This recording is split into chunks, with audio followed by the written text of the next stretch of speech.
أعوذ بالله من الشيطان الرجيم. بسم الله الرحمن الرحيم. باب الوصاة بكتاب الله عز وجل.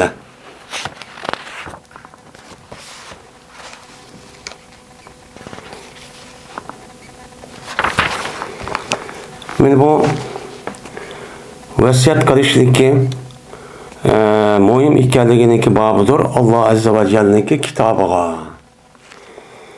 Yani Allah Azze ve Celle'ninki kitabı olan Kur'an-ı Kerim'ge başka kişilerini mene onu nem kılınlar, çin tutanlar, emel kılınlar ne bilirse şu bu iş şu o işini kılınlar kımmanlı diyen işini çok kımmanlar diyen aşka xalqni nima qilish kerak unuğa vasiyat qilib çok turish kerak. Davamlıq vasiyat çok qilish kerak. Davamlıq ularga agahlandirish kerak. Men muşniki üstedeki nima o bab deydim. Şimdi vasat. Vasat degan vasiyatı degan bilan nima o ma'niga o'xshash. Vasayasi, vasatan, vasiyatan deydi. Yani nima qildi? Vasiyat qildi degan gap. Yani bir adam yeni bir adamga vasiyat qildi degan gap. Yani o adam yeni bir adamga nayt yaxshi ishni ma'ni qiling, ma'ni uchun qilmang deb nima qildi? Unuga undidi, yani dedi. Bu ish pek yaxshi deb mushtaqchi nima qildi uni? Dedi degan nima o gap. Endi bu yerdagi vasiyatniki o'zi Qur'oni Karimniki o'zini, qolgan kishilarniki o'zini qanday qilish kerak, unuga vasiyat qilish kerak. Qolgan kishilarga. Mana uning ichidagi davomli o'qib turish, muhofazat qilish, tajvidni obdan o'qish, mana davomli kunda bir qancha qatam ya bir qancha surani o'qib turish deganidek. Uning ichidagi amallarga, ahkamlarga amal qilish, mana manhi harom ish bo'lgan bo'lsa, uni nima qilmaslik, unuga qilmaslik. Meni kerak deb mushunday nima qilib turish kerak, bunuga vasiyat shu unda qilni meni ogohlantirish kerak. Meni buni nima deydi uni? Vasiyat shu deydi. Asli vasiyat bir odam o'lay degan vaqt o'zida uylishniki oldida o'z qilmoqchi bo'lgan, yani o o'z qilmoqchi bo'lgan ish bor buningdan. Ammo u odamniki umri yetmaydi, ko'z yetmaydi. Yani ölüp ketmay bir ish olman deb. Ashunda qon bo'lsa, o'shaning o'zida maoshni qilayotganlar, ashni qilmanglar deb, men ashunda o adam o ishlarni degan bo'lsa, uni nima deydi? Uni vasiyat deydi. Mayadiki vasiyat u uchun vasiyat shu emas.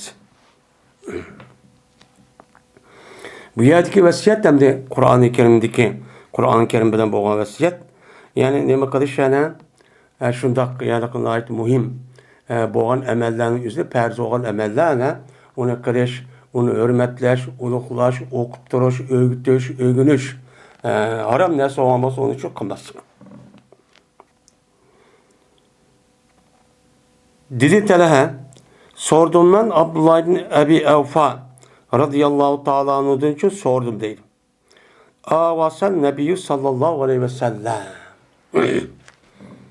Aya vasiyat kıldı mı? Peygamberimiz sallallahu aleyhi ve sellem beni vasiyat kıldı mı? Dep sordum deydim. Yani bu gapni şu vaktin üzeri çıkışı. Bu Ali radıyallahu ta'ala anhu'nunki şu keyinki davrindeki üzerindeki şu vaktin üzerinde Şia'nınki baş götürüp çıkan vaktin üzerindeki bir nime o gap. Gap olgandikin şu vaktin üzerinde şu kişilerinki otursadan vay Peygamber sallallahu Ali radıyallahu ta'ala anhu'nun vasiyet gelmiş. Men ülüp ketgendeki menin ornumu sen bol depti gelmiş. Menin halifelerin üzeri Peygamber Ali radıyallahu ta'ala anhu'nmuş. Andahmış, mandahmış deydi olan menin müşte bir gap var. Muşu gap boğalığı için şu an bu adam, yani bu yerdeki maun Talha diye adam, men Abdullah bin Abi Evfa radıyallahu ta'ala anhu'dan muşu iş doğruluk, yani imaret ve halafet iş doğruluk Peygamber aleyhisselatü vesselam muşta vasiyat kılmadı. Dep çoğu ne bakıptı, soraptı. Sorgan diken dedi Abdullah bin Evfa, ya ondan ne kılmadı, vasiyat çok kılmadı. Depti. Degandikin dedim ben, undaq olsa kandak mene kutibadan nas, undaq olsa kandak mene farz kılındı insanlığa vasiyetni. kutibe elen nas gibi yani bu ayet var. Men insanlarga vasiyat qilishning o'zi nima qilindi? Maktub qilindi, ya'ni farz qilindi, muhim qilindi degan gap. Unda bo'lsa insonlar payg'ambar ham uni ma'ni qil, ani qilmanglar, ma'ni alimidaq vasiyat imom bo'lsin, xalifa bo'lsin degan gap vasiyat qilmasa, unda bo'lsa vasiyatni qanday amallashtirdi? Yoki insonlarga vasiyatni qanday amal qildirildi? Qanday amal qildi ular? Buyuruldimi bu vasiyatga va unuga vasiyatchi qilmadimi? Buyuruldimi? Yani bunu buyurulup yani Kur'an'da işte atıyorsun bunda buyurma ehemmiyet de bilmedimi? Ve onu vasiyat kılmadımı? Kandak oldu bu iş. Hiç kandak vasiyat kılmadı değilsen agepten çıkılan. Yak diyen vasiyat diyen nasıl kılmadı değilsen Kur'an'da vasiyat kılış nimba onun vasiyat kılınılan diye ayetler var. Onda o andaki bu vasiyatı kandak icra kıldı ve buna vasiyat kılmadı mı bunlar Peygamber sallallahu aleyhi ve sellem? Onda olsa kandak yap bu. Diyen dikin dedi Abdullah bin Affan. Vasiyet kıldı Peygamberimiz sallallahu aleyhi ve sellem Allah'ın kitabı olan Kur'an-ı Kerim vasiyet kıldı. Sen dıvatkan men de ölgendiyken, opatıp ketgendiyken eli olsun, mene halif olsun, emir olsun. O işte iş doğruluk hiç onu vasiyet kılmadı. Ama Allah'ın kitabına isteleş, emel kılış, hürmetleş, uluklaş, okup duruş. Men onun işideki emel, işi ahkamına emel kılış. Men muş iş kılımı kıldı, bunu şu vasiyet kıldı. Mani vasiyet kıldı, sen diyen dersi şu vasiyet kılmadı. De, men Abdullah bin Avfa radıyallahu ta'ala'nın müştakçı dedi. Yani demek, Peygamberimiz sallallahu aleyhi ve sellem'nin ki bu şeydi sen. Yani kandak duruş gereken bir adam, yeni bir adamga devamlı Kur'an doğruluk birisiyle müştakçı vasiyetçi kılıp duruş gereken. Çünkü Kur'an en nime yaxşı нәрсе. Yaxşı нәрсе olğandı ki vasiyetinin üzerinde boludu. Yaxşı нәрсе ki vasiyet kıldığın gep. Vay mani kılın, anı kılman, hemen kılama tapqaz, mani kılamay qoyup kaldı, mani kıvettanlar, anı kıvettanlar, mani mandak kıvettanlar, deydiğin gep. Onda olğandı ki bunun içindeki en yaxşı нәрсе nima? Kur'an-ı Kerim. Kur'an-ı Kerim bek muhim. Onda olğandı ki bunuğa sen nima kılınlar, vasiyetçi kılınlar demekçemdi. Yani okutulan madem şarırıt ketmey, birisini vasiyet kılışıp, bunu işittiğini kılıp, ben Allah Kur'an-ı Kerim'in da dedi, mani şu kanunu dedi, kılmanlı dedi, benim mani işte şu aram kıldı, mani mandak dedi, bunu mandak yaptı, anda yaptı, o konular bunu devamlılık çumuştaklar kıptırınlar, ballarını okutunlar, öğütünler, özel öğününler, emel kılınlar, dep kıptırışımız çok kirek demekçemdi. Yani Kur'an degen, benim mandak çok kitap. Çünkü Kur'an-ı Kerim nime katta, yani kitabı Fezail Kur'an boğandiken kat kitabı işte vasiyet çok kılışımız gerek. Babun men lem yeteganne bil Kur'anil Kerim bil Kur'an deydi. Bu bir babdır. Bir adam doğruluk ki o teganni kıymeti o adam Kur'an-ı Kerim'de. Men teganni kılmagan bolsa o adam men kandak oludu. Muşun üstü o bab deydemdi. Hem de İmam Bukhari rahmetullahi aleyh bu babın bu yerde tercüme yani bu yerde temi koyuşu teminin üzeri başka bir hadis var. Şu hadisin üzerinde ne kanedeyiz elip şu hadisin elip bu bab yani tercüme bab çok koygan gibi. Yani bu hadisin üzerinden Peygamberimiz sallallahu aleyhi ve sellem ne mi diyen? Peygamberimiz sallallahu aleyhi ve sellem mene bu yerde İmam Bukhari rivayet kılan men lem yeteganne fil Kur'ani feleyse minna diyen. Bir adam Kur'an-ı Kerim'ni teganni kılmasa o bizden emez. Yani bizimki yolumuzdan çok emez diyen. Diyen deyken hem de şunu İmam Bukhari bu gapni bu hadisi elip mayada men lem yeteganne bil Kur'an diyen babni çok koydu. Bu temeli çok koydu. Onda o anken bu yadiken mellem yeteganne diye. Yeteganne diyen ne diyen gap? Hem de yeteganne. Bu tepeala babada çıkan. Bununki sulası mücerret. Gana yağni. Gana yağni diyen gap. Bay oldu diyen gap. boy bo'ldi, yaxshi bo'ldi, obdan bo'ldi degan shu gap bo'ladi. Ya'ni melichik bo'ldi degan nimada ma'nida. Buniki ham de tafa'alab yatafa'alu babida kelgan vaqtida bu tag'anna yatag'anna deydi. Ya'ni boy bo'lishni zo'rmi-zo'r u odam qildi. Ya'ni ko'rsatdi degan mundaq lug'at ma'nosi bu, lekin buni ishlatayotgan ma'nosi o'zi tag'anna deb kelsa, arablarning o'ttirisidan g'ina deb kelgan vaqtida buniki ma'nosi o'zi ya'ni naqsh etdi. Yani nima qildi? Naqsh etdi. She'r o'qidi, naqshi noji chiroyli ovozda chiqarib o'qidi degan nimada keladi, ma'nida shu keladi. Endi buniki yana bir ma'nosi istafala bobidan. İstagna yastagna istighna'an shu deydi. İstigna degan nima qildi? Ya'ni boy bo'lishni talab qildi. Ya'ni u odam boy bo'lishni talab qildi-ki, ya'ni istigna deb kelsa, u odam o'ziniki boy bo'lishni xalqqa nima qildi? Boshqa odamga oshkor qildi. Yo'q, men buni nima? Men boy, buni ehtiyojim yo'q. Buning uchun buni ehtiyojim yo'q. Deb degan mushmani nima qildi? Uni uchun bildirdi. Unda o'g'adiki bu yerdagi hadisdagi ma'nosi nima? Mushu Peygamber sallamnikin mellem yetag'anna bil Qur'oni Kerim feleyse minna degan hadisdagi yetag'anna degan ma'nosi nima? Degan vaqt o'zida mana ba'zi ulamolarimiz bu yerdagi lam yetag'annaning ma'nosi lam yastag'ni degan ma'noda olamiz. Deydi. Yine ba'zilar buniki o'zini ya'ni bu nima tag'annoniki ma'nosi olgan naqsh etmisa, ya'ni Qur'oni Kerimniki o'zini chiroyli obdan she'r o'qiganda, naqsh o'qiganda chiroyli obdan o'qimasa bizdan emas degan nima bo'ladi bu?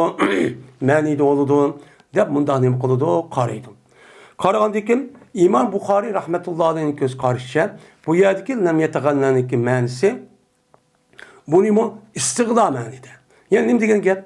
Bir odam mana istig'no bir odamning o'zi bu Qur'on bilan istig'no o'zi Qur'on o'qish orqali Qur'on Alloh taolo tushidi.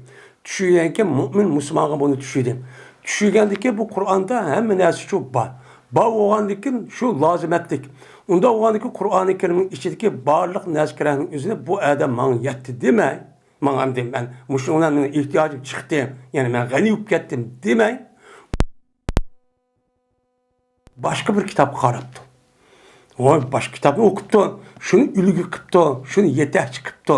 Şununki ideologiyasi vakası açtaqan bolsa, o canın üzüde bu adam bizden emas ki, bu Müslüman emas. Müslüman degil olmaydı o. Degan mush ma'nini asosi shu qildi İmam Buxoriy. Endi İmam Buxoriydan boshqa mesela İmam Şafii qatorliq jik jumhur ulamolarimiz bu ma'niniki o emas. O ma'ni nima?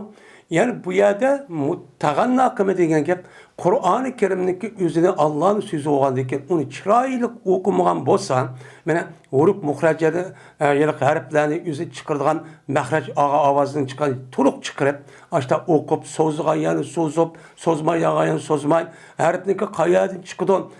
Asli arablarning ovozidagi ashta harfni chiqarib, mahrajni o'zini obdan qilmasa, o bizdeki yolumuz mamıgan bo'ldi. Çünkü bu Qur'oni Kerim Allah'ın sözü, o başka söz o'xshamaydi deb nim qiladi, unuga ma'nichi aytadi.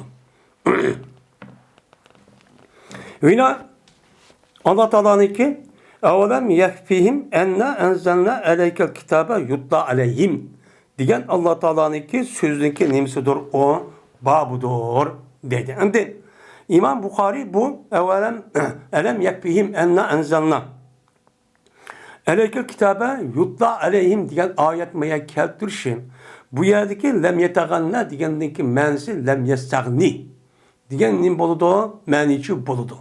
Chunki Alloh taolo bu oyat buni degan. Aya kifoya qilmamdi, yetmamdi ularga.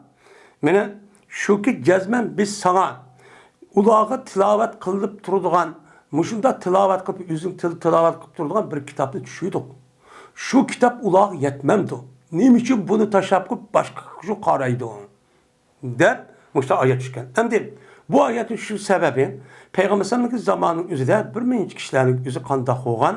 Mana bu ilgaki Yahudi yoki nimaning Tavratlarda eng kitobini o'shada yani hikoya voqea deb o'sha kitobni bir ish qilib akibdikan, yezib, voy, mayat anda debdi, manda debdi deb. Shu vaqt o'zida bu oyat tushgan deb qaraldi. Unda o'g'andikin ma ayetdeki mazmunu mush bo'lgandan ayetdeki mazmunu shuki, men shuki. Meni Alloh taolo bu oyatning o'zida ashundoq qilgan kishilarni o'zi tanqid qildi. Yetmamdi ularga. Nima uchun boshqa kitoblarga yuzlanadi? Nima uchun Qur'onga tavajjuh qilmaydi bular? Nima uchun buni yuzlanmaydi? Biz mushundaq ular Allohning payg'ambar evatib, men bu ish qanday bir narsaga oldida uniki o'xshagan bir ne'mat yo'qtursa, bu hamma shuning ichida bo'lsa, bu ayni hidoyat, bu ayni nima? Bu haqiqat, ayni bu nur, bu chiqish va baxsaodat turmushdagi hamma yerning yo'llari ko'rsatib bir kitob tursa, nima uchun bular buni yetmay yana boshqa kitoblarda yugurdi deb tanqid qilgan ekan.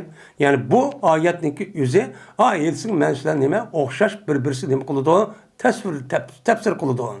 Deb shu Imom Buxoriy bu yerda lam yatag'annaniki ma'nosi, ya'ni bihojat qilib Qur'on bilan o'zman yetdi. Men bunga boy oldim. Bütün ehtiyojim men qandim, men boy oldim. Demasa, u odam bizdan emas. Oyatning oxiri. Bizning yo'limiz ma'qul bo'ldi. Ya'ni mu'min emas o. Digen şu boludu, dep çok karaydı. Bunun kolaydı, işte çok karaydı.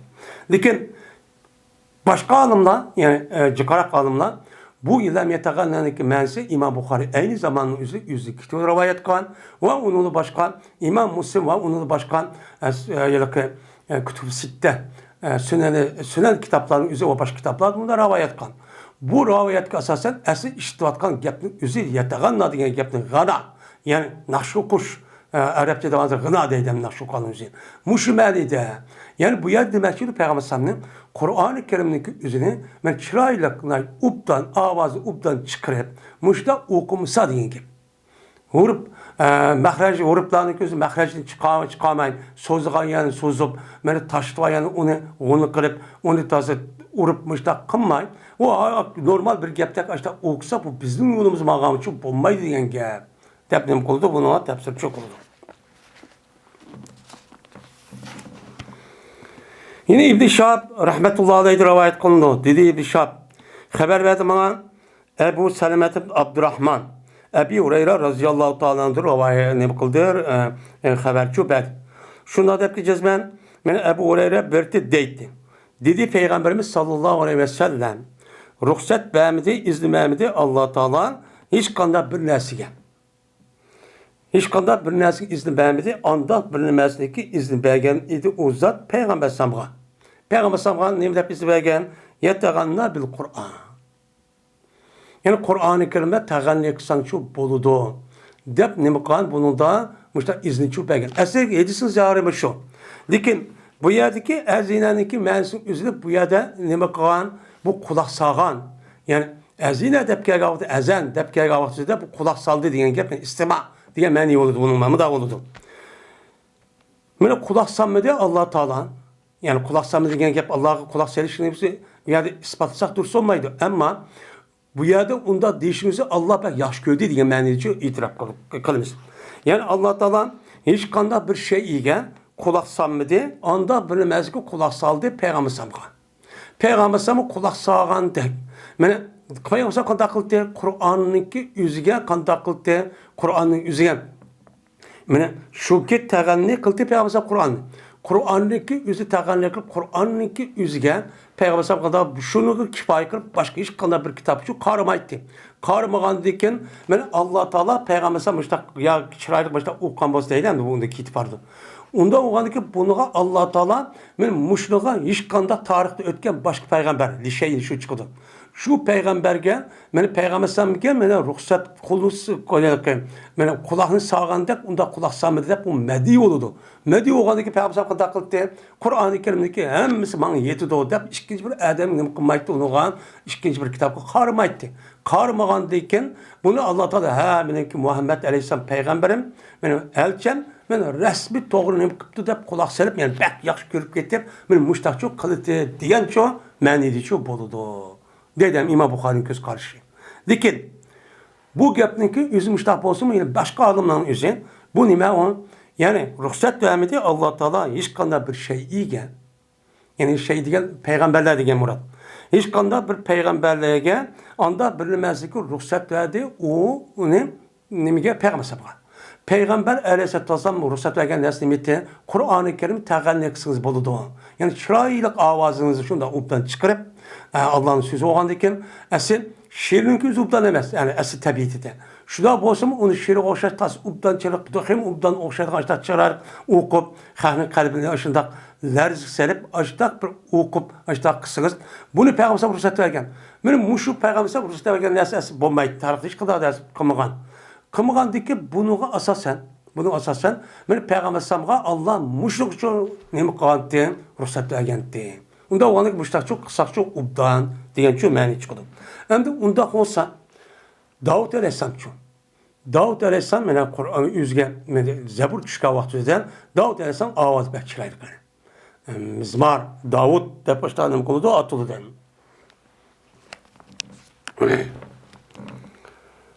O dedi Ebu Seleme için boğan bir sahip, yani bu yerde yetağında diye mühendisinin özüde yuridu yeceheru bihi deydi.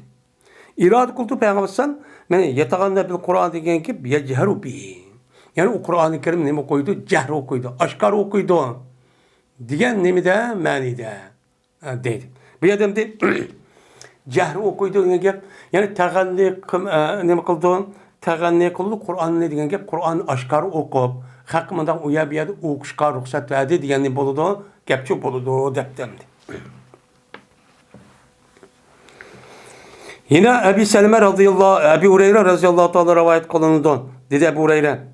Mene kulak salmadı Allah Teala hiç kadar bir şey ige anda bir nemezki kulak saldı Peygamber sallam için kulak saldı.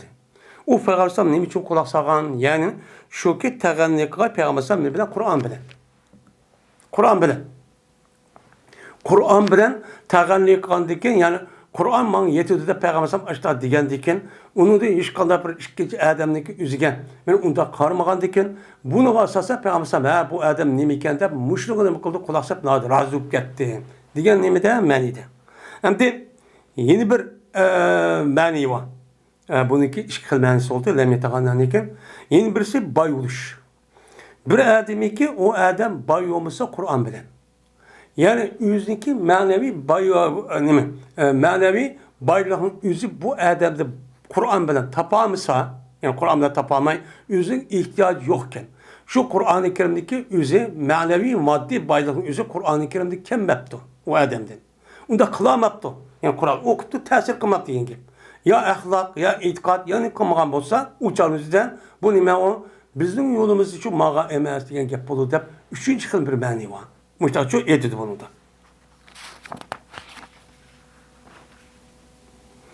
Yani demek bunun ne diyen gap Kur'an-ı Kerim mene bir mümin Müslüman için bir kitap bolgan diken bütkül kainatı yaratkan zat bolgan diken kitap bolgan diken bu kitapniki özü naideme ebzel kitap.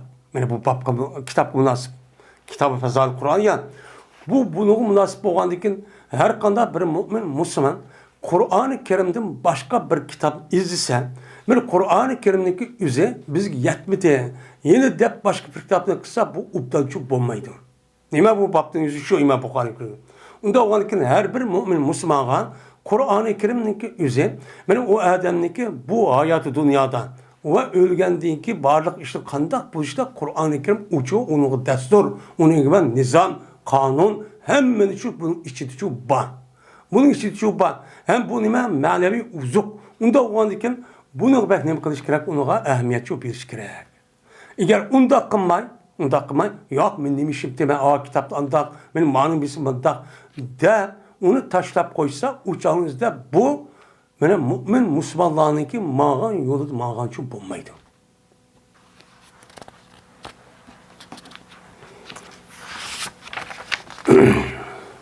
Hazırca mene hakiki takva mümin Müslüman ayallarımızdaki üzerine kandaklarımız üzerine Kur'an yedideyimiz emisi. Lakin o resmi iman onunki kalbi kirmeyen insanlar müştahını kılan gel bu yetmedi de baş kitap asas kılan gibi.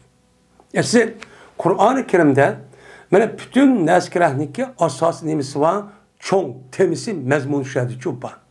Çok meselelerniki. Onu işkılına bir nesli çok hep kalmaydı. Eğer şunu okusa, bu yerde okuşun üzerinde Bu adamların yüzü bunu okuşun yüzüne tercüm koygan Kur'an-ı Kerim'in yüzü tapamaydı onu.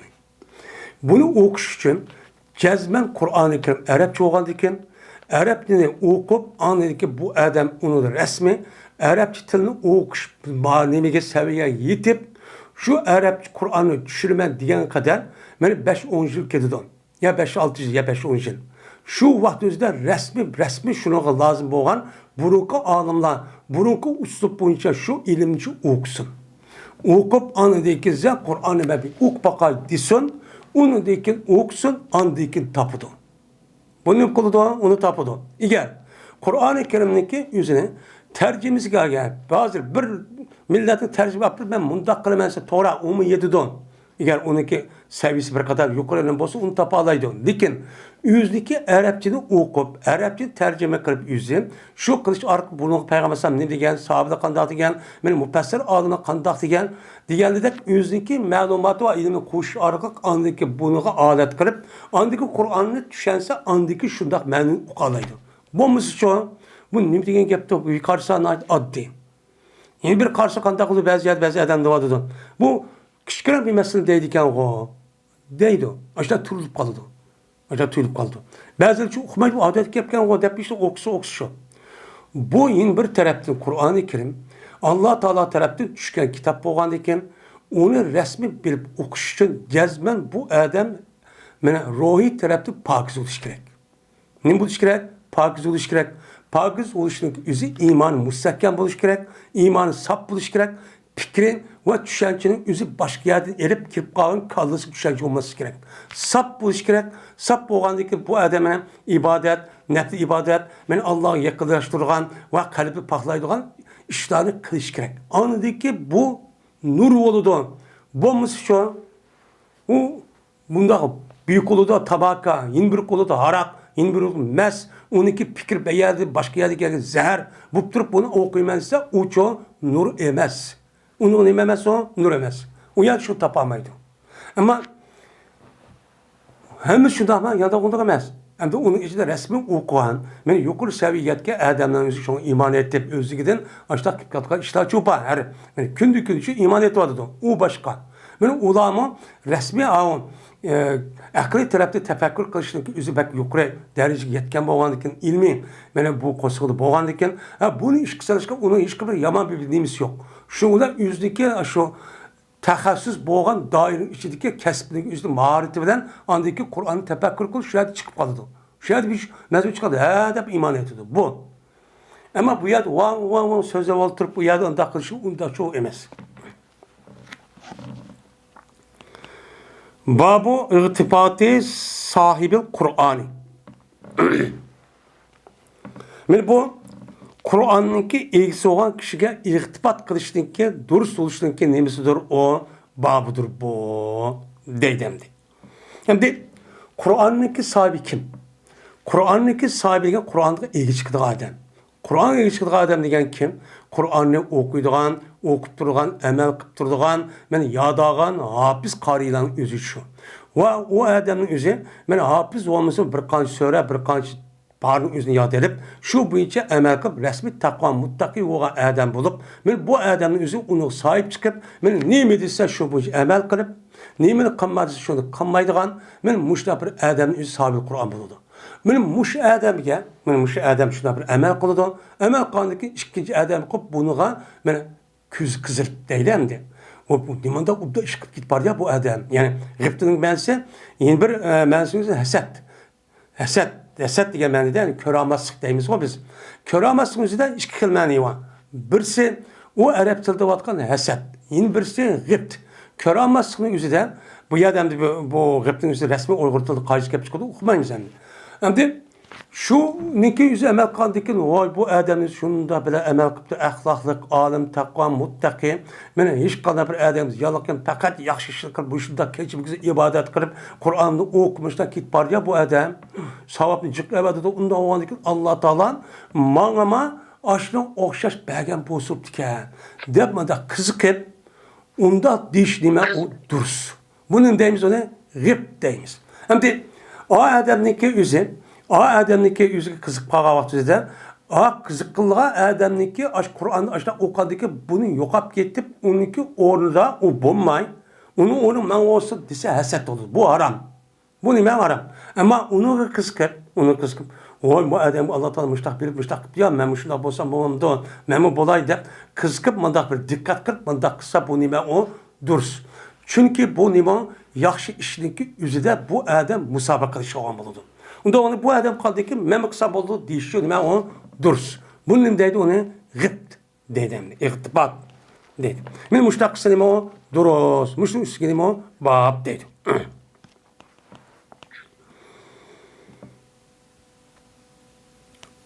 Abdullah ibn Ömer radıyallahu ta'ala anhu'dan rivayet kıldı. Şuna da dedi Abdullah. Anladı mı? Peygamberimiz sallallahu aleyhi ve sellem de deydi. Yok haset fakat işka haset kılışkı boludu. Endi bu yerdeki hasetniki yılki haset kılıcı haset kılınıcı.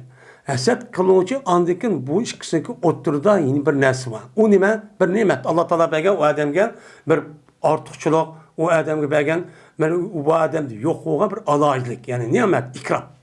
Şu neskerahnik üzerine bu adam beni müştahıp gitti o kömende bayıp gitti, çırayıp gitti, nait pul tep gitti, beni ağlıp gitti, hürmet yapıp gitti. Dep bu Allah Teala bir adam bir nimet, bu sıdak nimesidir.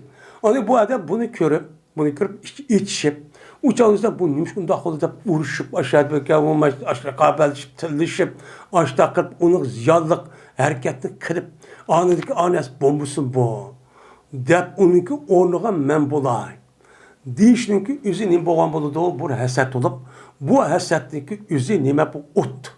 İger, bir mümin Müslümanlıkı üzü, aşında kalbide aşağı ikinci adamı karta aşağı kirip kalgan bolsa, cezmen bu işin üzü bu adamı kıvatkan eminin hemmisini otnunki üzü kanda köydürüp, hemminesi yok kandak, kıvatkan eminin hemminin kuludu yok kuludu. Mene tarihten bu yan hasetten ibaret olan. Men muş näse bu insanların vücudu bolgan näse olgandikin bunu bilen jık paraketçi dünya kelgen. Mene şeytanniki aşıdan hem boluşu, kafir oluşu. Şunudek men muşu Yahudilarniki Müslümanların munçola ölçü oluşu tarihte bu yan. Bu nimo haset. Çünkü ula mene yüzünki peygamberliğe Allah Teala muşundak bir nimetini verip yüzünki cemaatinin neslinin içinden peygamberle evet peygamber kanda ikanı okudu. Hem de onunki o layaklı tüygendikin onu elip Allah Teala yani İsmail Aleyhisselam'ın nesilde olan yani Muhammed Aleyhisselam kel tüygendikin bunu içip duramayın.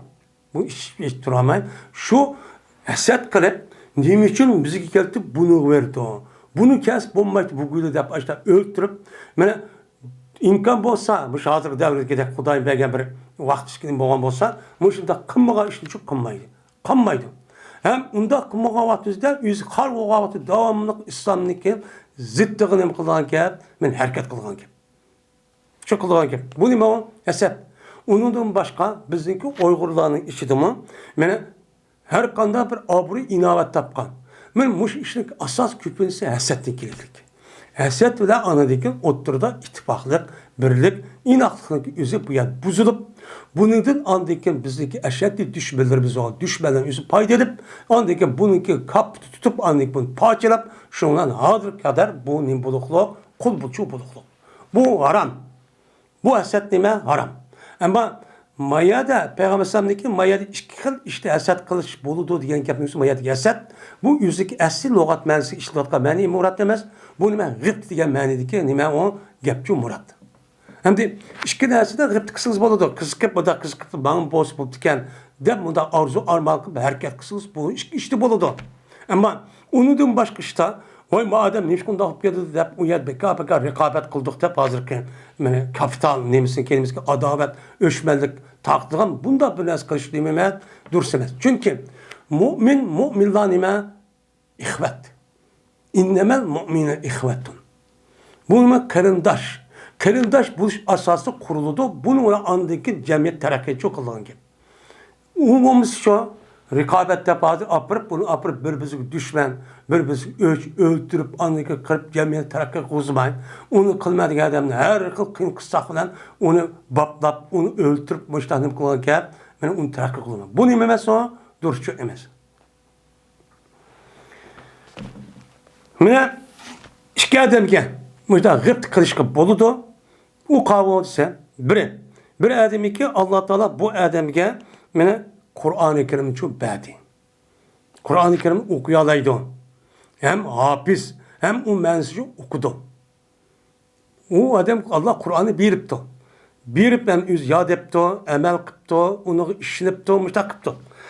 Va u adam shu Qur'oni Karim bilan kechiniki taraflarda, ana kechiniki nimalarda taraflarning o'zicha turibdi. Ya'ni kechidan u adam qo'pib, tahajjud namoz o'qib, tarovih, tahajjud deganlik bekor bo'lmay namoz o'qib mushtaqchi qilibdi. Allah mushtaq berdi deb. Men mushundaq qilgan bo'lsa, bu katta savob olgan bo'ladi bu adam. Endi mushundaq qilgan bo'lsa, mush adamni uqqan bo'lsa bir adam, men mushtaq bo'lsa bo'lmamdi deb qiziqib, men shu ish qilish orqali men mushundaq qilsa u nima durs. Bu nima durs? Endi yeni bir adam bor. O adamki Alloh taolo o adamga nima qilgan? Mol berdi. Boy, qo'l ilki ravrushchi boy. Unda o'niki bu adam mal bergandiki hesap emas. Undikin bu adam şu malniki özüne mene keçininki ve kunduzniki etraflarda sadaka qilib turdi. Zakat olsa onu berdi. Onun başka muhim aşındaq men yordam qildigan ya olsa kechi kunduz demezsen bu adam qandaq yordamchi qilib turgan gap. Bu adam bunda qilish orqali katta savobga martabaga erishdi. İrişkədəki bunu adam Xudayım bir mənə bəs aştaq qısam bu fikirən. Adam axırın işini aştaq qıpdı. Mən şunda bir savab verib, mən müştaq qılay deyib, mən bir-birinə aştaq qılıb, mən bayonunda hərəkət qılıb, mən müştaq qısa bu işin üstündə bunu duruz. Bu nə duruz. Deyib Peyğəmbər başda degəndi. Onda oğandakı Qur'ani Kerim, mən katta bir kitap oğandakı Allah Taala bir adamga aştaq bergan bolsan, bunu qartdan katta savab olur demdi. Şu an qız kişinin üzü duruş olur şu an. Amma bolmasa bu hasadtaki bir şekli, bu dursa bəs. Bu şekil oğanı bu dursa bəs. Ama bunun dışında oğandıkən, kat kitap oğandıkən bunun karta bu adamın üzü kızıqıb, mən müştaq qısam uçanı bolamdı deyib, aştaq qısı neymi oldu, dursa oldu degen deyil. Yani neymi qılış dururskən, aştaq qızıqıb, yani g'ibt qılışın üzü dururskən deyil. Hem de yine Ebu Hureyre razıyallahu ta'ala rivayet kılındı. Ebu Hureyre rivayet kılındı edisken. Şunda da ki cezben, ben Allah Teala Peygamber şunda dedi. Hasad qilish faqat ikki ishda bo'ladi. Hasad qilsangiz hamda, ya'ni g'ibt qilsangiz, ya'ni qiziqib, uni intirib, qiziqib qilsangiz faqat ikki ishda bo'ladi. Uni boshqa ishda bo'lmaydi. Bir adam ishni qilgan bo'lsa, uni doğrab, uni aprib qilsangiz faqat ikki ishda bo'ladi. Birisi bir adamga o kishiga Alloh taolo Qur'onni nima qilibdi, o'rgatibdi. Qandaqda Qur'onni o'qibdi, o'rgatibdiki, Qur'onni o'qishni bilibdi, yod etibdi, o Qur'onning o'zining ma'nosini bilibdi. O nima qilibdi, bilibdi. Bilgandiki bu adam bu Qur'oni Karimni kechiniki taraflari va kunduzniki taraflarida tilovat qilibdi. Davomli o'qibdi, kechki kunduz imkon bo'lgan shart asosida ya kunlik vazifa qilib, qolgan vaqtda ishlab, deganida mushta ish qilibdi. Qarapasha o'qib ketib qolgan bu adam, ham hafiz, shunda amal qilayotgan axloq, hamma tarafni yaxshi, kechimi kuni o'qiyotgan bu odamning o'zi malakkalarga keldi. Kelgandikin, mana bularni dekin, u odamniki qo'shisi nima qilibdi, anglabdi. Qo'shisi bildimdi, anglab debdiki, laytani utitu misma utili fulanun. Menim kaşki manamı falan adamga keltirilgandek mangmushi keltirgan bo'lsa, ya Allah Taala manga bergan bo'lsa, men bu adam amal qilganda bir amal qilgan bo'lsam kina degan bo'lsa, u chog'da bu nima u durs. Yo'qab unda qilamay u go'y, uni bunda qilib ketdi, uni o'rniga Qur'on o'qib ya ilm o'qib, mishta obro'y olib ketdi, uni qilmay o'ltirib yoki uni xorlab, uni obro'yini tushirib, bunda qotasi bu harom. Bu nima harom? Hem de yeni bir adam ki bunu Allah Teala mal veripti, baykandık bu adam baykılış hesap emez.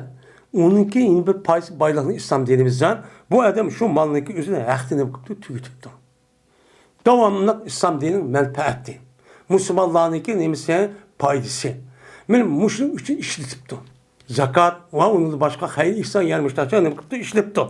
İşletkendiği şu olan yeni bir adam kopup depti. Leyteni utitu misama utiye pulanun.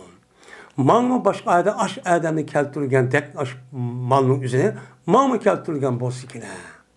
Men şundaqan bolsam kine depdi. Men maş adam emel qandak bolsam kine depdi. Dese men muş adamning üzeriniki men g'irt qilishi yani hasad şekilde o'xshab qolsa men mushtaq qilishni men o durust deb payg'ambar sallallohu degandi deydi. Yani bu ayetimi Kur'an-ı Kerim'de g'ibtlik saq bo'ldi degandikan sahibi Kur'an'ni benim bu Kur'an qanday bir kitapken ubdan faziletli kitapken deydi. Babun hayrukum men ta'allamel Kur'ane ve allamahum. Bu bir babdır. Sizniki yaxşılarınla anda bir kişidir ki öğrendi o kişi Kur'an'ı ve öğrenip akıdı nime kıldı o adam öğretti. Mine Kur'an'ı nime kıldı öğrenip de o kişinin yadı erişini, yadı o kişinin tecrübeten o kişinin şunu tek öğrendi anlasın hemmini onunki başka millet tutup kalan olsa onun çoğu Arapsini öğrenip müştak çok kıptı. Kıp boğandayken andaki var oğul ben öğrenip oldum demezsin. O adam kandak kıptı. Onun dikin ikinci bir adamga bunu öğütüptü. Halla ben o. Ben de ev yok mu rivayette. O öğütüptü. Muşunda kan bolsa seninki içindeki bütün insanlarınki içinden en yaş kişiymiş o. Değil mi o? En umum yüzlük yaş kişideki en yaşmışı deydi. En yaş kişi deydi. Çünkü neymiş kan? Çünkü bu adam ben Allah'a cepat atıp o Kur'an'ı öğrendi. Onu düşendi. O emel kıldı. Onu da başka tehemen öğrendim dep tutmasın. En ubdan neskerenin yüzü şahsiyetçilik kılmay. Bu adam kandak kıldı bunun şükranlısı asasen bu adam beni ikinci bir adamga öğretti. Meyli öğret işte tecrit olsun, ya ilipet esadım olsun, ya ki mensin olsun, ya yad elişin olsun. Onu tefsir kılışını öğretsin. Öğretken bolsa anladaki bu adam kandaklıdır. Çünkü Kur'an'ınki aldığı ötüdüğün hiç kandak bir yaxşı nesçi yok. Onda o anladıkken bunu öğretken bolsa bu adam ne bolsa için çıkar. En yaxşı kişi olmalı. En yaxşı kişi olup, mene cemiyetim yaxşılık kağıdatki mağdun, turmuş yaxşı oludun, mene öyünün içindeki ahvalin, mene balvakının ubdan buluşu, mene deydi. Men muş işlerin, dünyanın işlerin hemimiz yaxşı oludun. Şunu da bulanınki oturursa ittifak inak olup, onunki bununki çoğun gayesi top, yani cemaat şekilde, kolluk şekilde andaki bula uyuşup, şundan devletin müstakil oldu. İgel, Kur'an-ı Kerim'in onda kanmayın. Men Kur'an-ı Kerim neymiş yok, kıpacıs boldu dep taşlap koyup kısa, uçağınızda bunu birlik ekleyen bir yer yok. Onda o an için bunu asasa bir Müslümanlar'ın birlik ekleyen bir fikir, nizam, nime Kur'an. Onu ekleyen bir neresi yok olan ki o adam yaxşı olmaydı. Kanda onu da ne hazır kıdayak? Pacım gidin ki. Böyle. Şuna Kur'an-ı Kerim'ni öğretken kişilere karşısak, yani Allah Teala bu kişilerin özünün turmuş yaxşı kıpırdı. Neymiş ki? Allah Teala'nın vədisi var. Kimiki meni dep müşdak bir işkan bolsa, ben bu adamınki dünyalık işkini mi kılım, onu men kifayı kılım. Digen neymiş var? Söz var. Bu nime o emel, o vədə. Onda o anıken bu yer okup yedi nimemez. Allah Teala oylamağa yeğenin üzerinden halal kesiplerin üzerinde okup nem kılmışsın o yıllık məhsul onda bulmuşsun. Ben halis kılıdı, halis kılış arka uya bir yerde Allah müştak yer ticareti bir yer oktas gibi kalan gibi. Müştak şu belanın gibi. Hayret diye şu hayret mezna çıkan. Osman radıyallahu ta'ala rivayet kılındı. Bu kişi Peygamber sallallahu rivayet kıldı. Dedi Peygamber sallallahu "Sizniki hayrukum men ta'allamel Kur'an ve allamahu." Sizniki en yaxşısınlar kimin? Kur'an-ı Kerim'ni öğrenip onu dikken öğretken kişi. Dedi. Ama öğrenip öğretmekti. Nimemez o? Yaxşı emez. Çünkü onu Hudayın bergen nimetini yüzüne apırıp tuz koyduk onu çoğu taşvatkan ki. Bunun cezasını tadıdı. Dedi bu Elkame ve okuttu Abu Abdurrahman diyen adam Osman radıyallahu ta'ala'nın halafet devrinde kişilerin ne kıldı? Kur'an'ı okuttu dedi. Muallim bulup. Mesela okuttu bu adam. Hattoki bo'ldi Hajjaj ibn Yusuf Saqafiyninki zamoni kelchilik. 30-40 yil atrofida men mush adam men shu hadisga asosan amal qilaman deb faqat Qur'oni Karimni o'rgatib o'tgan adam. Deydi. Ve dedim bu Abu Abdurrahman ve şu iş yani Kur'an-ı Kerim öğütüştüğü iş anda bir kişi oltoğuzdu meninki muş cayımda. Yani üzere şu öğüt atkan cayı varken bir mescid bir yerde meni hazır müşahit müdürmay bu mesela ben başka adamniki ya ki bir yerim kamemez. Ben bu şunda bir işlik kırıp ticaret kırıp işlep ya diyakancılık kırıp çarvuşup bu kırışkımı tapemem. Ben onun için kurtulmuş kandap getirmem. Ama ben Kur'an-ı Kerim'de öğütümem de ben ta muşak gelişim muşur. Bir kançılıkta muştakıma cayım turvatımam ben. Uyad bir yer sefer kılmam, yötkülmem, pul tapımam, turmuş ayadıkken, mayat pul turmuş uptanken demeyim ben. Dep şunda diyendi. Bu adamına Peygamber Sallallahu muş edisi emel kılıp ben muşlakçı Kur'an adam Abu Abdurrahman diye adam deydi. Hem de Osman radıyallahu ta'ala olan Haccac ibn Yusuf Saqafiyninki zamanındaki otursada men tarihi hicretninki Osman radıyallahu ta'ala'nın bu 13. yılı yani hicretninki 12. 14. yılı Ömer radıyallahu ta'ala vefat oldu yani şehit oldu. Onun dikin 15 16. onun dikin Osman radıyallahu oldu. Şu çağdan kısak bu Yusuf Saqafiyninki ve Mervan'ın Melek'ninki devrinin üzeri oldu. Ondan oldu ki onun şu 60. yılı yani hicretlik 60. yıl oldu. 60. yıl olandaki 40-50 yıl değil ki. Yani bu adamın 40-50 yıl bu Kur'an-ı Kerim öğütmede caydı tuttu. Kandak da şey caydı tuttu. Manda işte tuttu. Yani bu adam nime? Yaxşı adam. Yani bu adam turuşunu öttü yani. Mesela öttü değil. Yani demek bizimki milletimizin içinde Kur'an-ı Kerim'e ihlas, Kur'an-ı Kerim'e hürmeti olan insanlar şunda baki. Mene bizimki raydı şunda boldu. Şunda baki bol keç mükündüz mene Kur'an'ı öğütümen de. Men ders verip kalan has alimlerimiz ve kişilerimiz çok var. Men muş kişilerin üzerindeki sebebiden kalan kişiler şunda Allah Teala karşı muşda iş tutsumu. Yani şununki sebebiden Allah bula rızk verip yani kuyaş çıkıp meni yağmur yağıp ziminden üzerinde rızk çıkmadı. Muşu sebebiden. Doğru işlemesi bulmaydı on. Hem de işlisi gerek. Şunu işlisi gerek olan beden işlep koysa o bulmaydı ki. Her katta ademlerimiz var. Mine Osman Affan radıyallahu ta'ala rivayet kılın dedi Osman. Dedi Peygamberimiz sallallahu aleyhi ve sellem. Cezme seninki en ebzelinler deptim anıda. Anı hayrukum degende. Seninki en ebzel kişinler. Kim o? Yani hürmetke hem neske en yüksek derece turduğun. Bir adamiki Kur'an'ı öğrendi. Mel okuşunu, mel tercüme kılışını kandan öğrendi ve onu çok apırıp öğretti. En ebzel kişi de Peygamberimiz diyen. Deydi. Selv Sa'd radıyallahu ta'ala rivayet kılındı. Dedi sen geldi Peygamberimiz sallallahu aleyhi ve sellem'le kaşıgan bir ayal geldi. Kirip o ayal dedi ki İnnaha kad vehebet nefsaha lillahi ve resulihi depti. Yani bayitista. Ki bu ayal depti ki men yani o ayal Allah'ın Resulü'ne yüzünü hediye soğat bir vattı. Bir vatka bir ayal geldi deydi. Ki başa depti. Yani men Allah'ın özellikle atıvattı. Nime kısıla meyli depti. Mene müştaşı depti. Hem de bu iş bolamda boludu. Çünkü Peygamber Aleyhisselatü Vesselam'daki peygamberlik bilge eden kandaklığın gel beni bulup ayallah başkasına atıvatılan gibi. Ben özüm kandaksı meyliye deydiğin gibi. Mesela devatkan gel. Hem de şunda bu durğun Peygamber Aleyhisselatü Vesselam kağalıdak undak şehvet pereslemez. Peygamber sen muşu 9 ayal ya 11 ayal isek her birine erişinki yüzdeki siyasi ve nime başka taraftan boğan içtimai taraftan bir nimesi var o sebep var. Şu sebepteki yüzün ipqağın ayan. Eğer oğlumen dep kan bolsa Peygambersem onda bir kata elgitip çıkan bir kanç balır o ayağını almışımın ya ki kere ayağlarımız kızvan nasip oldu. Liki onda çok kemedi. Bu yerde kopup Peygambersem'in hazır hem millete bağ, uygun millete hazır çıkardı bu gel. Ben muştak kılışını üzüm muştak çok yapma. Uçağınızı kan takıldı.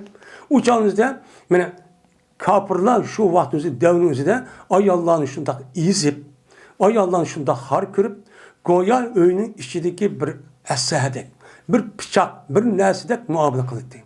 Uni qanday qildi? Hech qanday gap qilishga bo'lmaydi. Masalan, xristianlar shunday dedi, Yahudim shunday dedi, boshqa Rom imperatorligi, Bizans sulolasi, uning boshqa Xitoyga zot opiriblar, qo'lning o'rnini ko'rib ilib ketgan bo'lsa, uni yondab topirib, bu dinga xizmat qilib, Türk shu nimani ayollarni ko'mitani. Uning boshqa hamma shunday qildi, shunday bir holat dedi. Men mushundaq bo'lib turgan payg'ambarsam undaq qilmay, mushundaq ayollar mushundaq o'zini yedi. Bu bir rivoyat, uning boshqa jiqlari bo'lgan. Bu vaqtda payg'ambarsam olmagan. Bu erishga sabab bo'lsa, onidagi buni olgan. Buni shu olgan. Şundan müşahede depti, şundan Peygambersam dedi, mali pinisa minacetin. Miniki ayallah boğan nehacetim yok amdi, depti. Çünkü Allah Teala Kur'an-ı Kerim'de bunun için halal olmaydı diyen değil mi var? Ayet var. Şu çağda diyen kepken. Şundan dedi bir adam, zevvel niha depti, ma kıska marava etti. Bu ayağını bana ne okup koysa, bana cuplap koysa, bana ipbensiler depti. Diyen dikin, dedi Peygambersam, ya sohben depti. Bunuğa sen kim belge, mihrigen. Diyen dikin, dedi o adam, ben kim tapamayım, kimim yok, deptim. Diyen dikin, dedi o Peygamber'sen, onda olsa sen bu ayalgan, mihre kırıp, ve eğer kendiki sen tümüdün boğa bir üzük olsun mu ben onuğa, bulmaydı o, deptim. Diyen dikin, o adam, şundan, pe'ateller lehu. Şundan bu naiti bek Peygambersem o adam için bek gam kıp gitti. Gamdan aşkarıp gitti. Sen o adamı kopup ne dedi? O ondan nesim yok ya Resulullah meneki bir tek üzük olamdı o hiç mi yok diyen diken iyatella. Yani iyatella diyen yani bu Peygambersem o adamga yüzdeki nait absolut muştahmış olamdı o dep naiti gam kılıp yani nait içi ağırıp muştahıp gitti diyen gibi. Kıp git bandaki dedi Peygambersem. Ma me'ake minel Kur'an. Kur'an'da sana bir nes yok mu? Kur'an'da sana ona bir nes yok mu? Yani Kur'an yadağan bir yer yok mu diye vakti dedi o adam. Ben kaza ve kaza. Ben falan sonra yadı bilmem. Deptim ha kıskan. Başka rivayet geldi uzarak. Şu olan dedi Peygamber. Cezmem ben. Onda olsa ben nekak cupludum ben seni bu ayalga. Sendin boğan seni ona bildi boğan Kur'an diyeyim. Senin ona boğan bir Kur'an bakken, şununki takabulda sen bunu öğütüp koysan. Öğütüp koygandaki öğütüp koyganın üzü bu neyim için bolu, neyim bolu onun mehri oludun, toyluk oludun. Ben şunun için nikah kıvattım emsen, dep Peygamber'e baştakçı, digentti, dedim. Yani bu neyim degen gel? Bu mine Kur'an-ı Kerim'ni Peygamber Aleyhisselatü Vesselam nait hürmetle, bunun işi yüzüne benim malınınki katardı körüp, böyle bu ayallahın nispetten mehrinin hakkında ne kıldı, onun için beketti. Beketken övgün işine. Onda olan övgün işinin üstünde beketkendeki yani Kur'an-ı Kerim nemiken övgün iş ve övgütüşlük yüzü kandakken naat yakşıken. Böyle adam övgülüpken bunun naat sende Kur'an bağ mı dedi. Onun bağlıgenlik bunu hürmet oldu. Bunun karta andaki sen bana demekken övgüet dedi. Peygamber yakşıken bu konuda buyurdu. Burgan boğan diken yani Kur'an-ı Kerim nemiken, naat katlı kitapken, övgün iş çok gerekken. Hatta ki Peygamber maaşlı kılışı kişilerin yüzü kızık duruş. Yani okumsan yani hiç bu mu diyen işte paydı kapalı diyen gibi, kutlandığı vakti olsun diyen gibi. Yani bu meselenin fikri meseleki yalak düzeyden. Yani bu bizimki Hanefi mezhebinin üzerinde mihri diyen gapın üzeri asli nikahındaki üzerindeki rukulları var. Ben iki tarafındaki razılarını aldım, terdim deyip iki kişinin yüzü mevcut buluşu, kız oğlunun, ayağının, üçüncü mihri oluşu, dördüncüsü şahit oluşu gerek. Bu dört rukun bulmaydı. Ancak beşincisi kız alıp kalsa onun velisi oluşu gerek. İlgi çıkıp, ya da işine kıpırtalım. Şu canımızda andaki nikah durusu oldu. Hem de mihri kıyaka vaktisi cezmen, bizimki mezhepki asasen, bu Kur'an ve başka yerdeki yeliska. İmam Ali Razıyallahu Teala'nın iken yeliska asasen, bu nim buludu bu. Cezmen ayal kişi yüz belse onu benim mülküm diyalaydıgan ve onuğa ilgidaşlık kılgan menfaat kılalaydıgan maddi ne sorusu gerekteymiş. Hem de İmam Şafii Katarlık alimlerinin yüzü, değil mi deydi o? Müştak manevi nersen. Mesela Kur'an'ı öğütüp koyay, ilmi öğütüp koyay, ya ecgap verip ekleyin, ya konmaydı, ömrü görüp ekleyin, andaklayın, dep, mehriniz muşu olsun, desi boludu, dep çok karaydı. Bu ihtilafı, boğan nime o mesele. Tarıklı bir yan.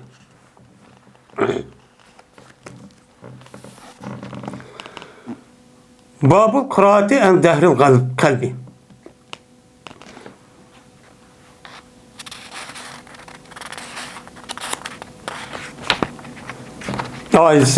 Maalesef neymişsin başka yer kelidi inan bir kadar uzun. Bu o'qishniki afzal ekanliginiki babudur. Ya'ni o'qishniki durust ekanliginiki babudur. Zahri qalbdan. Qalbniki dumbisidan. Qalbniki dumbisi qalbi zohirdan. Ya'ni qalbniki oshkoridan. Ya'ni bu odam Qur'onga qarmay, yodi evilib qalbini yodi olgan vaqtida ashniki yüzünü qarab, og'zi chiqirib boshlab o'qisimi o durust. İllaki Qur'onni siz qarab o'qimiz qat'iy bo'lmaydi shu demaymiz deganing ustiga nima o bor. Yani bir adam Kur'an'ı hemen yad yaptı. Yad olmaydı o adam bir qancha so'rni shu yad yaptı. Yad olgandiki bu adam Kur'an'ı aşıda qarmay o'qigan bo'lsa nima o durs. Aslida Kur'an'ı o'qigan adam o'zi xato bo'lib qolmasin deb ilohiy bir so'z bo'lgandikan, aslida nima qilish? Aslida qarab o'qish afzal. Qarab o'qish nima o afzal? Qarab o'qish afzal. Qarab shu buni jiq manfaat oladi. Unda o vaqtdagi qarab o'qigan vaqtida xatolikdan chiqishni saqlab qolgan gap. Bu bak yaxshi qarab o'qish. Ammo undaq bo'lmay, yodi epochda qamsa hofiz bo'lgan bo'lsa, u chog'ingizda bundaq o'qisam nima o durust degan shu gap endi. Sa'd radhiyallohu ta'ala rivoyat qilindi.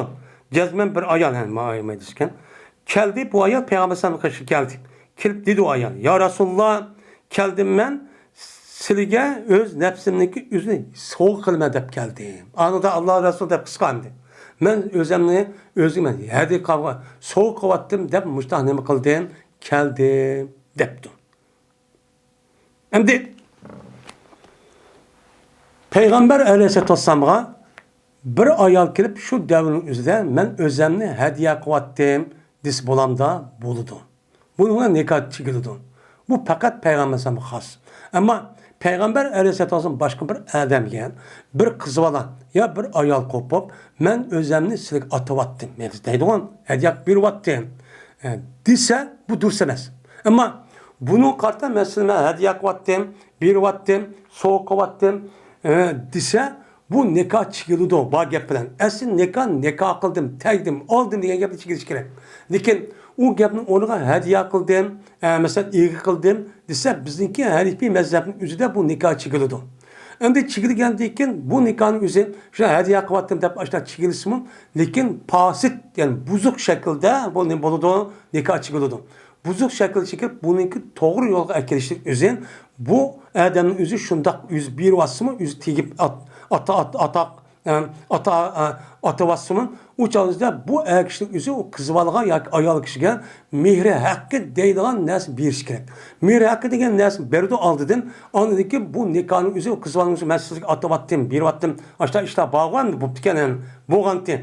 Yani hissiyat oldu ya kızvalığın yüzü. Vay ben din için tepki aldık aldığını gittim. Aşta çık işte boğan. Ben muşda boğan olsa uçağın duruz. Lekin bunu resmi şer'iydi durus adatga akilish uchun ağa adam o'zi eğer alaman deb qolgan bo'lsa, jazman bu qizvalığınki mehri misl deydigan, ya'ni shu qizvalığning o'zi tuqqanlari ya'ni bo'lsa, uning mehri qancha pul oldi? Shu pulniki o'zini berdi. Anladiki shar'iy tarafdan sog'lom nikohchi bo'lgan gap. Bo'lmasa shu buzuq. U yerda men seni aytayotdim deb o'sha epli mok deyish qadar bir narsa xudon qilishni o'zi durus emas. Bu nima pasit. Eğer bunu şer'i o'qib qolsa yoki jamoatdan cho'nglari yoki adam o'qib qolsa darhol ajrashtiradi. Ama Peygamber durus. Endi bu ayol kelib Peygamber shuni debdi. Aşağı degandek shu Peygamber bu ayolga qaradi. Shuna Peygamber shu ayolga qarashni igiz qildi va pas qildi savoba. Bir igiz qildi, qarab bakib, ondan keyin yine Peygamber o'zini beshini pas qildi. Ta.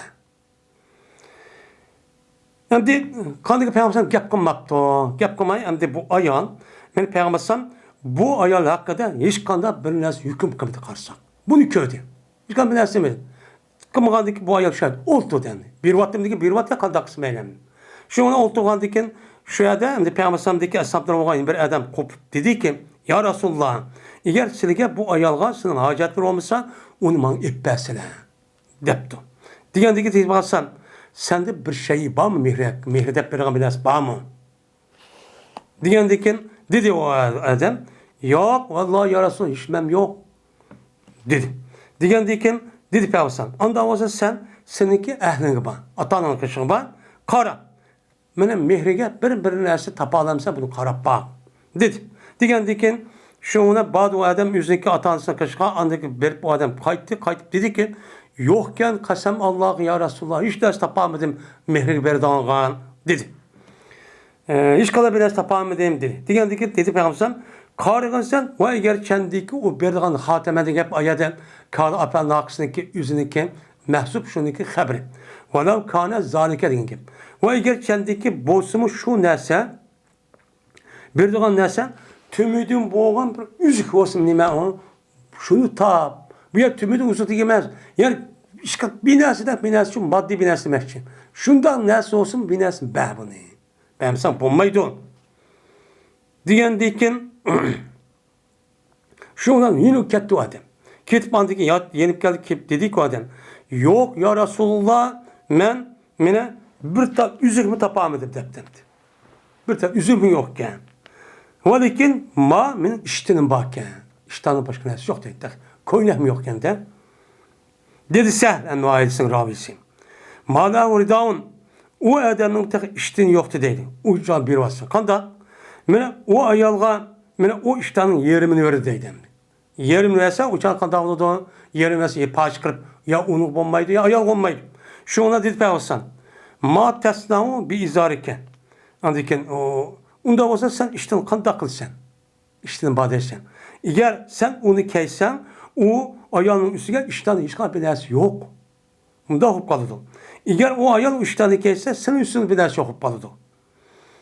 Dep işte tu de tuğandaki şu anda o tu de ya da kişi hatta ki uzurap gitti şu kişideki olturuş uzurap gitti. Oturuyor verdi. Peygamber gap konuşup duruyor. Anladıkken tu de o adam bir mezge oturup pek onu kup gitti şu anda onu Peygamber köyde ağını git bağlanığını. Onu dedi ki Peygamber ne? Peygamber o adam buyurdu. Ya kışıp ekran lan. Dedi o adam kışırıldı. Şu adam geldi kaygavatı Peygamber dedi. Maza mehkem minel Kur'an. Kur'an'dan sen bilen bir narsa var mı? Degendeki dedi o adam.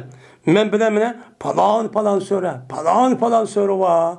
Dedi muşkep kasasen bazı ölmanlarız 21 tane söylüyor adı bilirken dedim adam.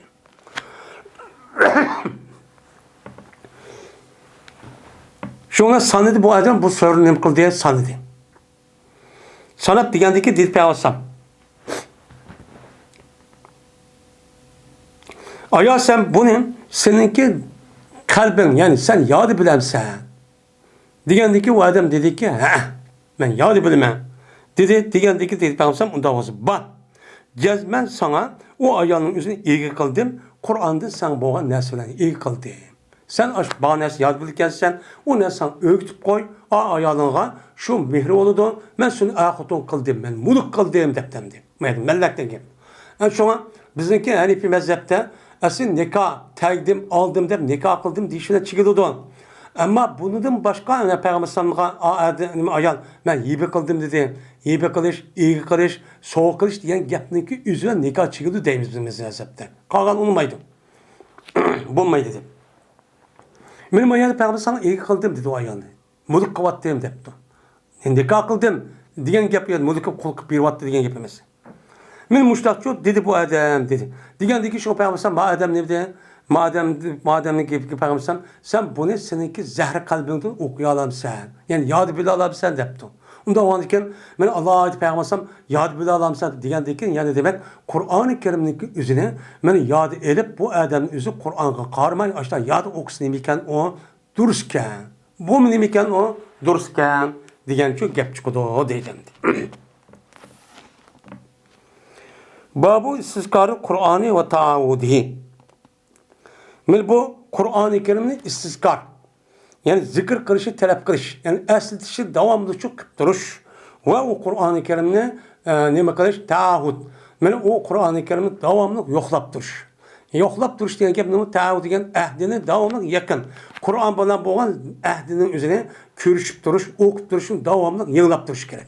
Yani Kur'an-ı Kerim'i taşvir edip, kar yok, bir yad aldırma, ya onu ayıca, yılca okumayın, ya Ramazan gelsin okuyup başka vakit koymayın, onu takmayın. Devamlı Kur'an-ı Kerim imkan bolsa, şahit bolsa, akşamı her kandak vakti üzerinden bu adamı okupçu, turuşçu gerek. Bu nime muhim. Muşun üstü gelin o bab dedi. Bu doğru Peygamber dedi. Min Abdullah ibn Ömer radıyallahu anh'a rivayet kılındı. Şunda dedi cezmen şundaki cezmen Peygamber aleyhissalatü vesselam şunda dedi. İnnema meselu sahibil Kur'an. Cezmen sahibil Kur'an'ınki mesele.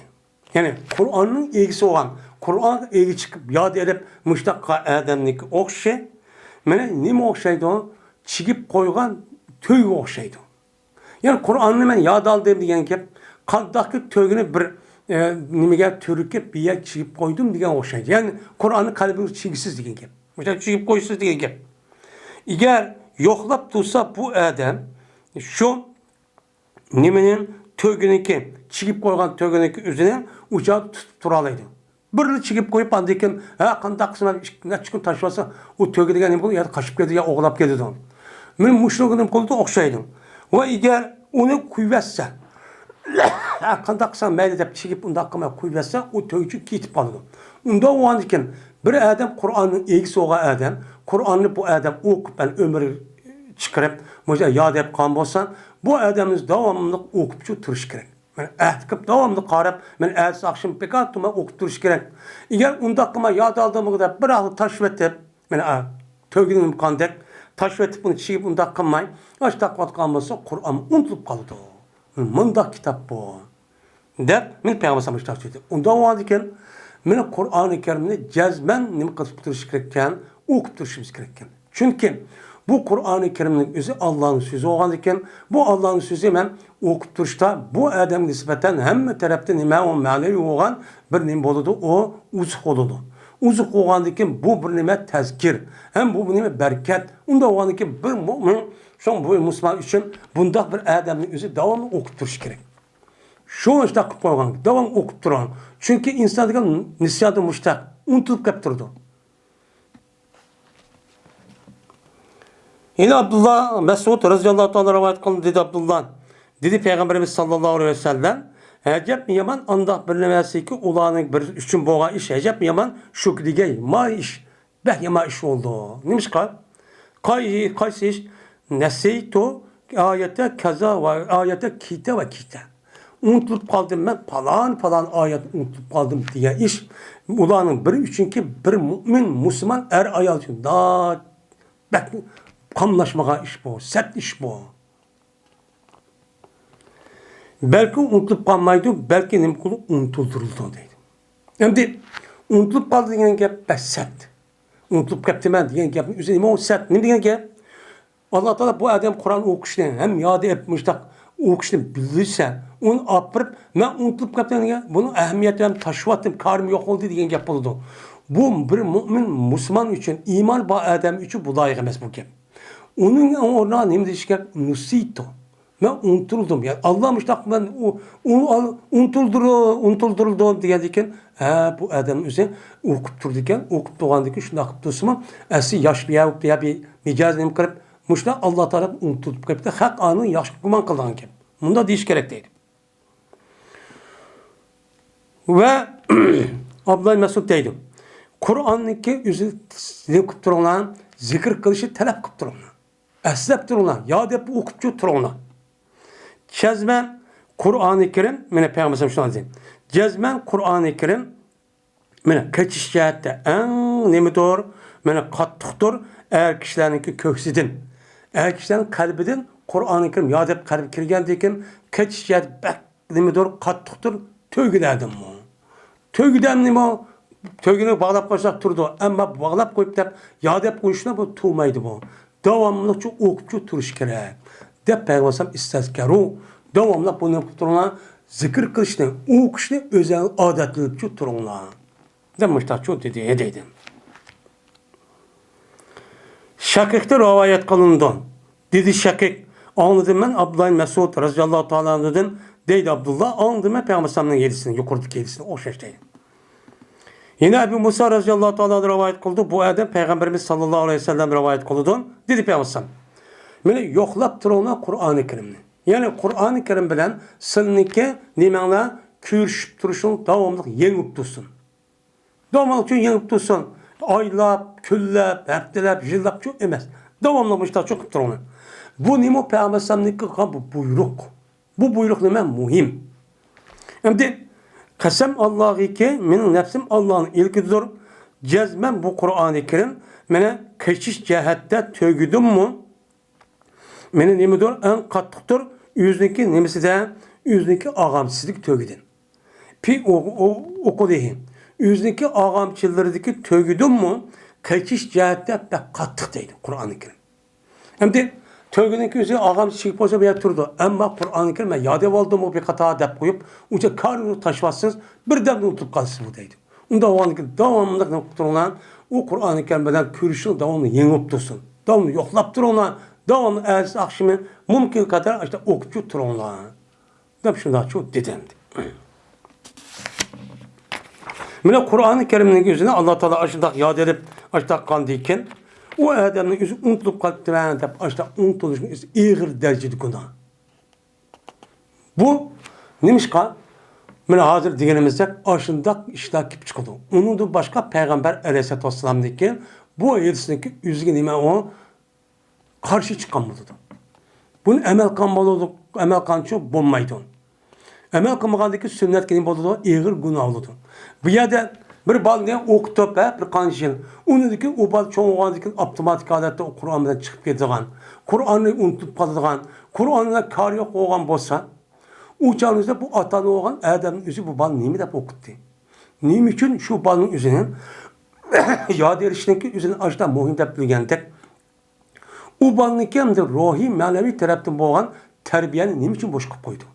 Ne için o balın da alıp kaldı? Onda oğandaki bununki yüzünden o atanısı olan Adem'lerinki hem şu balınki Kur'an'da zirkip yetiştin ibaret olan, jiraklaşıp yetiştin ibaret iş olan, açlık sebep olan Adem'in neymişsin mesuliyeti var. Bu günahınki yüzü şu balık emez. Aş Adem'in mesul. Aş Adem günahlıdır. Xudayım bizninki Uyghur xalqimizga aşında Qur'onga bo'lgan muhabbati shunda beriklik, shunda qiliqlik, ammo bu bolalar shunda o'qisin, yo o'qiyadi shunda o'qiyamoqlik, yo o'qitmoqlik, yoki bo'lmaydi ota-onasi olgan buni ahamiyat vermaydi. Yo deb bo'lgandan keyin qanday qilsin mayli deb uni qo'shib ketib. Bu yo'q, u Qur'on yo deb bo'ldi, bu bolalar deb qo'shib ketishning o'zi, uni tashib etishning o'zi nima emas, u to'g'ri emas. U nima emas, uni qo'shib ketmaydi. Onu qo'shib ketib, texmi Qur'onning labzini bilgandiki, ma'nosini bilish kerak deb, uni axloq nima tarafdan uni tarbiyalash kerak, uni ko'tarib yo'qon yerga qo'yib, uni gap unmaydigan qilib qo'ysak shu bo'lmaydi. Babul qiraati ala dabbati. Mana Qur'oni Karimniki o'zini mana hayvonotlarniki to'pishtirib o'qis bo'lmandi. Nim kılıdı? Buludu. Yani Kur'an'da kandaki bir yer yükürüp çıraylık okuşun üzerine nait ebzen. Ama bu adam bir hayvanı nime ulakları minip ya tövgeye ya işek atkı minip mesela kitbağın haleti okusun nime duruz. Hazırki zamanımız güzel. Maşına, poyuz, aptus, ayır falan parkut diye edecek çıkıp kitip verip ya ki yolda kitip verip muştak boğan bolsa okusak imkanımız bolsa hem şarait bolsa bu nima o nait yaxshi ish. Mushning ustiga nima o bab. Bunda o'qisam nima? Durust. Endi Qur'oni Karim bak uduq deb bu yer jimmi turib o'qishaq, u yaxshi, u bak yaxshi. Ammo unda bo'lmasa o'qisam nima durust deydi. Men Abdullah ibn Maqal radhiyallohu ta'ala rivoyat qildi dedi Abdullah. Köydüme Peygamberimiz sallallohu alayhi vasallamni Mekke'nin fethi kan künde. Peygamberim köydüm. Val ol ki Peygamber okutun yüzün tövgüsünün üstü durup sörüp ettiğini okutkanın köydü. Onda ona ki Peygamber tövgüm menip kitip etip okuttu. Onda onu Kur'an-ı Kerim'de ben okumayım, ben vaktim yokken deydiğine nemi yok, özür yok. Hazır menip kitip verip hazırken naat asalışıp gitti. Mene hemme adamın kolu telefon boğanı telefon dediğine onun nemisa fedip nüskusu var, onun başka avazlık var, anlap tuz oldu kulak selip başka bir narsa anlamayın. Benim yoşlaq qilib yurib, yo'l ketib berib, ishga ketib, kelib turib, başta anlasam nima bo'ldi da, durs oldu. Bu anlamaptı ben, unutulup kaptı ben, deydiğanğa hiç qanday sebep yok. Şunla günahkar olan gibi. Xudayım şunda bergen nimetin üstü qadrini bilmegandiki anday qalbida ibodatlagan gibi. Unutulup qalgan gibi. Babu ta'limi Sibyanı Kur'an'ı. Meni bu kişivallarga Kur'an-ı Kerimni öğütüşüneki muhim ekanligini nimasidir o babudur deydimdi. Sibyan degan kim? Sibyan degan bir balan ekan, emchakdan arilib, men o balanın o'zi balog'at yetkazib bo'lgan oraliqdagi balanın o'zi nima deydi? Sibyan deydi. Yana birisiga o balanın o'zi g'ulom deydigan ishmi cho'pa. Meni o balanınki o'zini emchakdan arilib, og'zi ichilgandan tortib, gap qilayotgandan tortib, bu balanın o'zi Qur'on o'rgatishni boshlash kerak. Buni nima qilish kerak?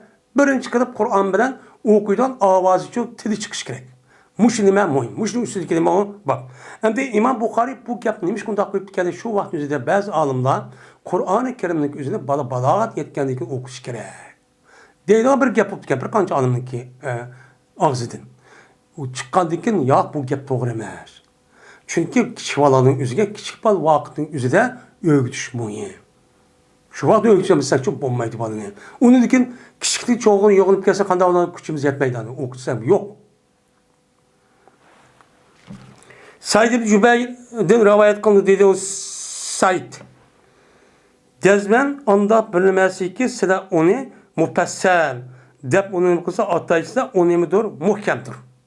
Endi Said ibn Jubayr katta bir mujtahid bir olim, tabiinin ichidan chiqqan. Shu vaqt o'zida endi men bu mufassal deydigan, yani ayrılgan. Çünkü o davrimizde Kur'an-ı Kerim'lik hazır par yok. Par o birinci para, ikinci para degan narsa yok.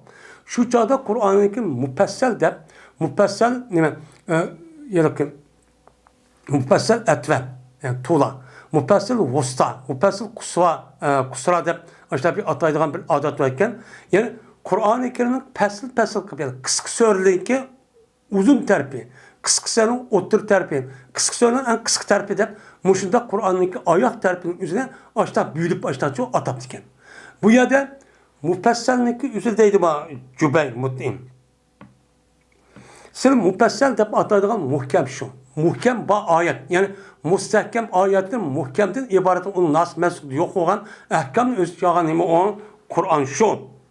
Dedi Cübeyr. Ve dedi İbn Abbas radıyallahu ta'ala anhu vefat taptırıldı Peygamberimiz sallallahu aleyhi ve sellem'le vaadol ki ben 10 yaşıydım. Vaadol ki cezmen ben Kur'an okuytum ben yemin muhkem dediydi. Muhkem diyen gep yani hazır mufassal yani ahırki parını şu ben ahırki yani mufassallik ahır vattur din başında ya ki sonra inne petahnadı ya kaptın başını dep baştan ihtilaf var. Ben şu tarafın ahirinde ben Peygamberim vefat doğanda Kur'an-ı Kerim nima qildim ben aş tarafını şu ben yadi bildim. Okupçu bildim. Ya yadi bildim. Dep İbn Abbas müştahçı diyen. İbn Abbas radıyallahu ta'ala anhu Peygamberimiz sallallahu aleyhi ve sellem vefat boğa vaktinde 10 yaş etrafında. Şu 10 yaş kişilik Peygamber aleyhisselatü vesselam din. Hem de ma yedisinizde 10 yaş depton. Lakin Abdullah Mesud radıyallahu ta'ala başka yedisi kasasan Cumhur ölüm alemiz göz karşı 13 yaş etrafında.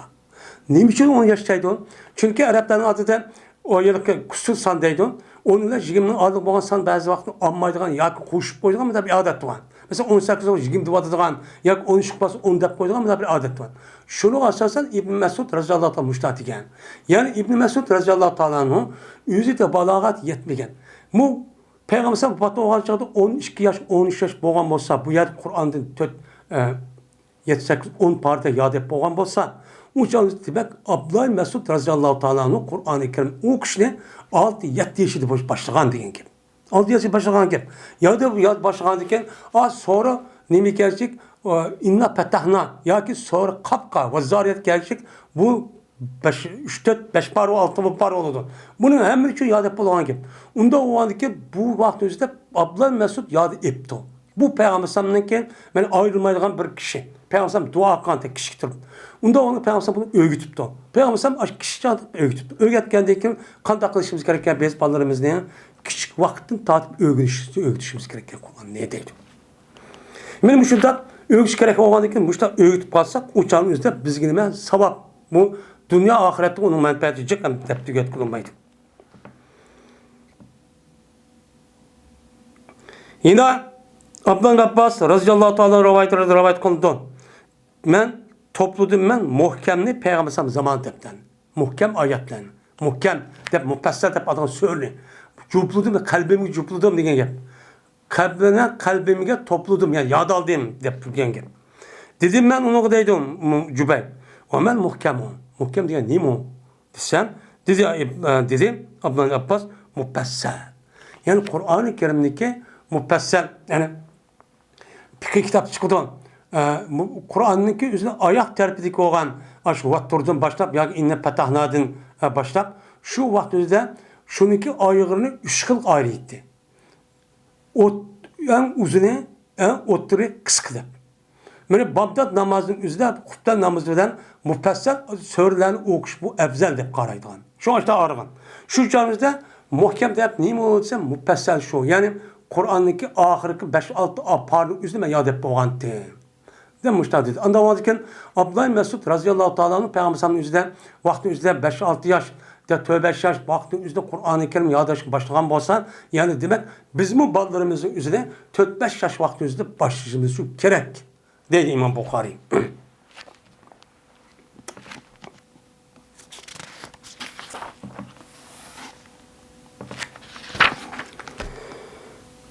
Bu bir baptır.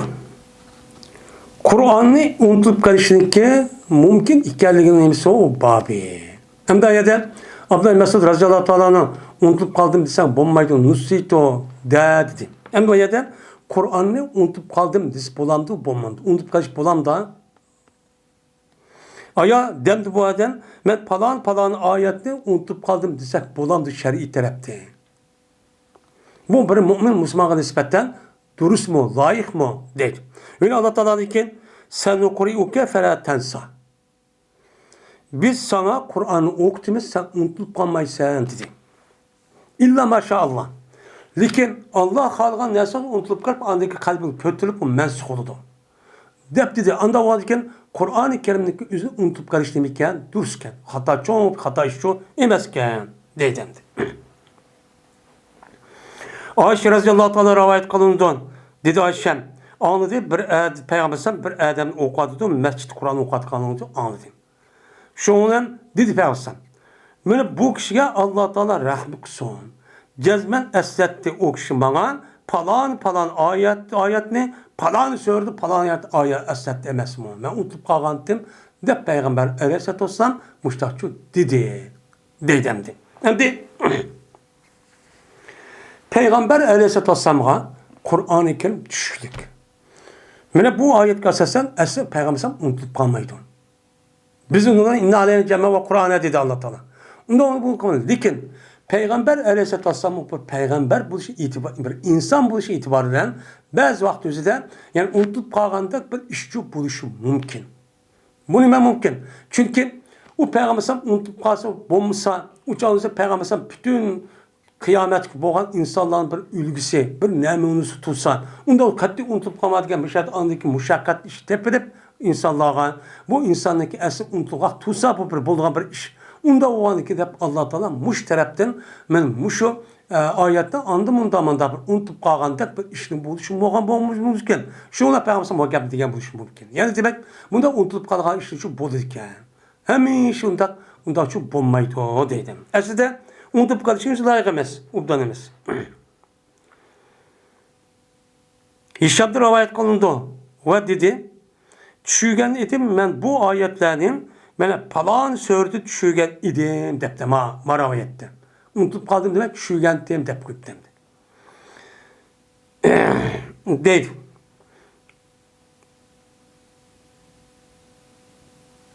Geçtim.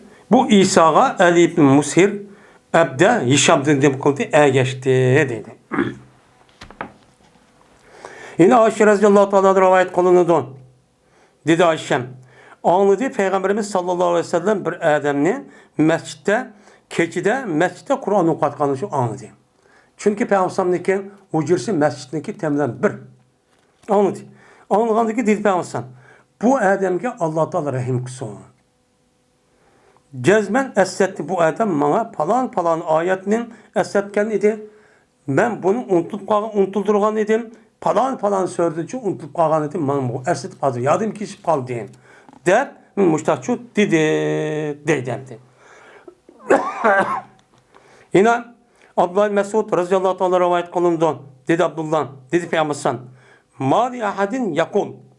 Yok ulanınki birge ki deydi ulan nesitu ayeti keyta. Değil mi? Ayeti keyte. Men falan ayeti unutup kaldım diş ulanın birge yok. Muvaffak emez, layık emez. Belki o nemedir unutuldurdu. Yani yüzü unutup kalmaydı, unutulduruldu. Yani Allah Teala her neyse eksi olan diken, ya da darışma Allah'ın iki nemisi o işi. Anda o an ki bunu unutulduruşumu o Allah'ın işi. Yüzünü şu işemez. Anda o an diken bunda şu kalın diye. Anda o an diken unutup kalış bir mümin nispet için unutup kalışımız, unutuldurup kalış. Ne işletsek bu nime yaxşı mı da kalışıyor bu dedim.